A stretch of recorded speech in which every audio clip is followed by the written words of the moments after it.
दोस्तों नमस्कार, मैं हूं संजीत कुमार और आपने देखना शुरू कर दिया है बिहार टीचर पॉइंट। दोस्तों, शिक्षकों के ट्रांसफ़र को लेकर के एक नई नीति बनी है, जिस नीति के तहत बिहार के सभी शिक्षकों का ट्रांसफ़र होगा। ट्रांसफ़र के पहले ये विचार किया जाएगा कि छात्रों का अनुपात क्या है उस विद्यालय में और शिक्षकों का अनुपात क्या है, यानी शिक्षक कितने हैं और स्टूडेंट कितने हैं।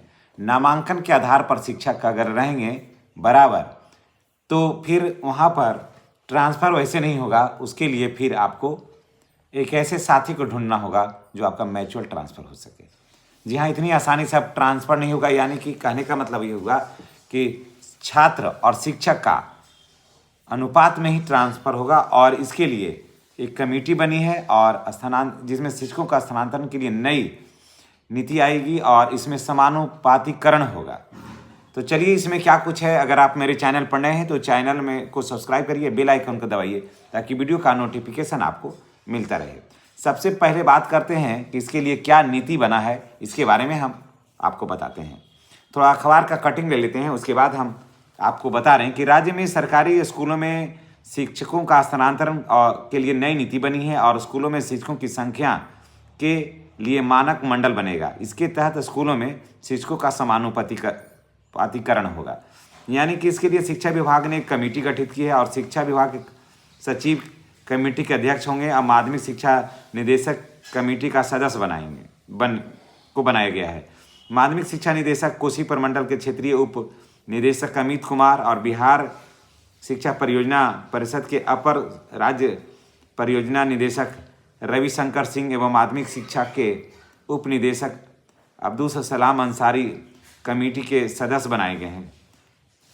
कमेटी 15 दिनों के अंदर अपनी रिपोर्ट देगी और उसके बाद उसी के हिसाब से फिर शिक्षकों का जो स्थानांतरण है, शिक्षकों का जो ट्रांसफ़र है, वो नीति काम करेगा।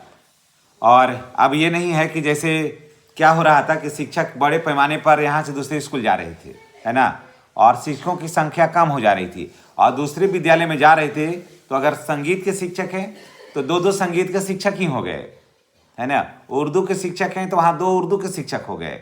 आज जिस विद्यालय से गए तो वहाँ ना संगीत के शिक्षक बचे ना उर्दू के शिक्षक बचे। सोशल साइंस में क्या हो रहा है कि टोटल अभी जो ट्रांसफ़र हुआ इसमें टोटल शिक्षक ही सोशल साइंस में भर गए। साइंस पढ़ाने वाला कोई है ही नहीं, मैथ पढ़ाने वाला कोई है ही नहीं, इंग्लिश के 2 टीचर हो गए तो संस्कृत के 1 भी नहीं है। तो ऐसी स्थिति में बड़ा ही मुश्किल हो गया कि आखिर शिक्षकों का क्या होगा और इस पर बहुत हाई तौबा भी मचा है कि इस ट्रांसफ़र नीति से बड़ा मुश्किल हुआ। तो सबसे पहले इस चीज़ से निजात पर होगा और चलिए हम आपको बताते हैं कि जो सदस्य बने हैं उनका क्या भूमिका होगा और वो क्या करेंगे। ये जो 6 सदस्यीय जो कमेटी है, ये सभी के साथ बैठ के करके 2-3 दौर की जो बैठकें होंगी उसमें ये तय करेंगे कि शिक्षकों का विद्यालय वाइज क्या रेशियो है ना। उसके बाद वीडियो कॉन्फ्रेंसिंग के माध्यम से सभी डीओ से ये लोग बात करेंगे। उसके बाद फिर वहाँ से सभी विद्यालयों का एक डाटा जाएगा बीआरसी से कि विद्यालय में जो शिक्षक हैं और छात्र हैं उनके उसका अनुपात क्या है। अभी क्या हो रहा है कि बहुत से ऐसे विद्यालय हैं जहाँ पर 100 से कम नामांकन है, या यूँ कहिए कि 80 से 100 के बीच में नामांकन है और 8 टीचर अभी हैं वहाँ प्राथमिक विद्यालय में। वहीं अगर बात कर लेते हैं मिडिल स्कूल में की, तो वहाँ पर 150 नामांकन है। एक उदाहरण मैं दे रहा हूँ, 150 नामांकन है, वहाँ 4 ही शिक्षक हैं। तो अब 8 क्लास है और 4 शिक्षक हैं और 150 नामांकन है। और प्राइमरी में 5 ही क्लास है, 80 नामांकन है, 8 शिक्षक हैं। तो इसका समानुपातिकरण होगा, समझ गए। अच्छा, इसका एक और भी फायदा हो जाएगा कि जो अभी चल रहा है शिक्षकों का स्नातक ग्रेड में प्रोन्नति का जो बात हो रही है, तो उसमें बहुत सारे ऐसे शिक्षक हैं जो स्नातक ग्रेड में प्रोन्नति पाएंगे। तो वैसे भी ऑलरेडी वो 6 to 8 के जो 1 to 5 के जो शिक्षक हैं वो 6 to 8 के शिक्षक हो जाएंगे। तो वो जो शिक्षक हो जाएंगे ना, और जो वहाँ संख्या घटेगी, जैसे जितना शिक्षक चाहिए मिडिल स्कूलों में, तो यही से यहाँ से शिक्षक को उठा करके फिर वहाँ पर रखा जाएगा, समझ गए।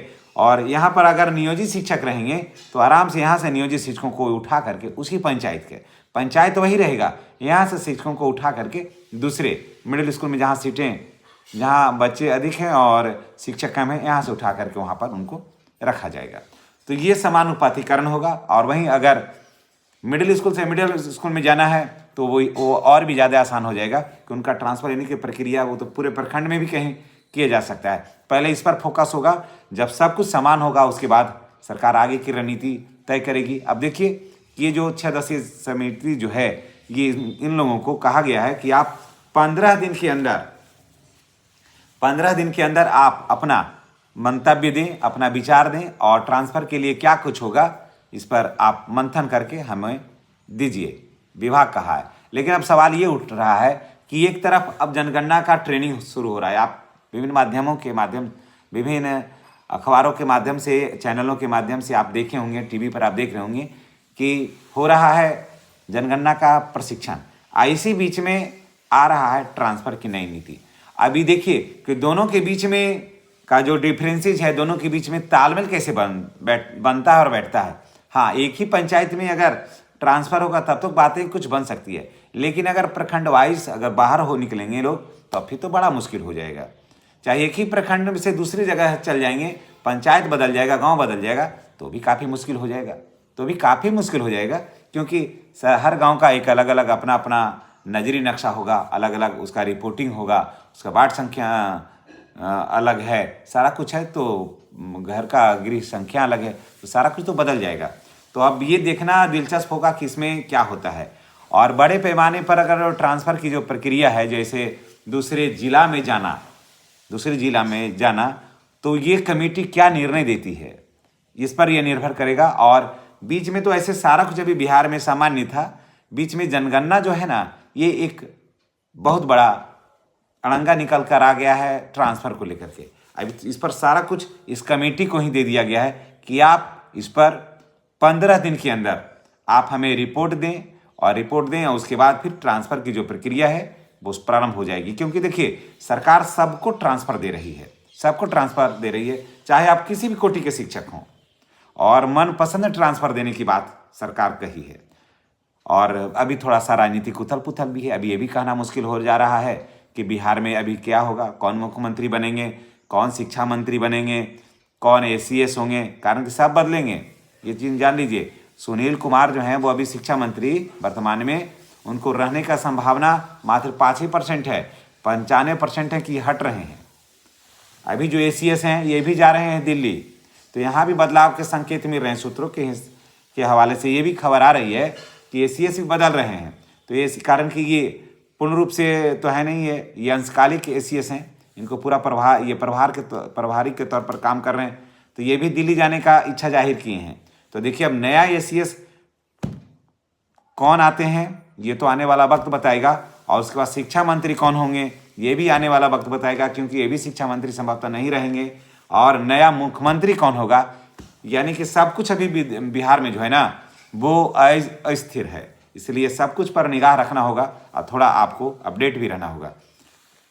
तो देखिए 15 दिन में ये क्या निर्णय देती है। 15 दिन में तो ऐसे भी बिहार का सारा जो कहानी है वो बिल्कुल साफ ही हो जाएगा, तो 15 दिन में ये रिपोर्ट भी कारगर हो जाएगा। तो चलिए इसी के साथ अगर आप वेट कर रहे थे शिक्षकों के स्थानांतरण का, तो आपको 15 दिन थोड़ा सा इंतजार करिए। 15 दिन के बाद सब कुछ क्लियर हो जाएगा कि नए CM कौन, नए शिक्षा मंत्री कौन, नए ACS कौन, सब में बदलाव संभव है। और गृह मंत्री वगैरह सारा मंत्रालय जो है बिहार का सारा बदलने ही वाला है दोस्तों, नए सिरे से सारा कुछ गठन होगा। तो चलिए इसी के साथ हम आपसे विदा लेते हैं। नेक्स्ट वीडियो में हमारी और आपकी फिर मुलाकात होगी। चैनल पर नए हैं तो चैनल को सब्सक्राइब करना नहीं भूलिएगा। धन्यवाद।